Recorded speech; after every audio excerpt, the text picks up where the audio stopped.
tried to go back home, but home didn't want me. If you've ever had to stop communication with your family, this is going to be a great episode for you. I grew up in a family that was close, but we had a lot of conflict. It was typically between my mom and her siblings. Siblings would typically pull their children into the family arguments, myself and my cousin. And a lot of the arguments got pretty bad. Some of them had even gotten physical. I feel like things really changed for me when I got to the point where I was able to go to college. It didn't really feel like an achievement.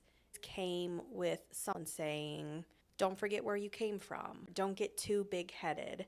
Eventually, I had a child. I just wanted to shelter them from that. Got a really good job at a really good company. I was even more of an outsider, not because I thought that I was better than anyone else, but because they looked at me like I thought that I was. I was someone who could see that a lot of the arguments, they just didn't really matter. It just got really old. When I first decided to leave, making the decision to move was really hard. For my own peace, I had to make that decision. Did it mean that it was an easy decision? No. After having moved, it felt like my relationship with my family got better. I decided to go back because I believed that my family could be different. Ultimately, it didn't work out. So at least I can say that it wasn't for lack of effort on my part. You leave a relationship and they'll call you and be like, hey, things are going to be better. Things are going to be different. We miss you. Come home.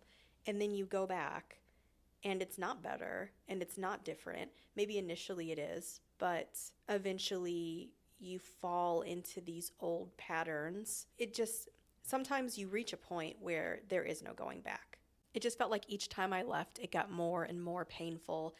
And it eventually came to the point where I said, I'm never moving back to St. Louis, ever. I'm at a point in my life now where I realize you don't have to be blood related to somebody for them to feel like your family. You can basically start over and make your own family wherever you are. That doesn't always mean that you're not going to miss your old family. I miss my old family all the time. I just know that version of them doesn't exist anymore. I know a lot of people have very similar situations to what I have experienced, so I'm really interested to hear your stories. I'm also really excited to have this platform now where I can talk to you and get to know everyone, and you can actually get to know me instead of just hiding behind Bookality. I'm really excited to talk more about books, about K-dramas, anime, and then I also have a lot of story times from my childhood. If you have any questions or there's anything in particular that you'd like to know about me or any story time request, drop me a comment in the comment section. And also don't forget to subscribe to my channel. Thanks for listening and see you next time.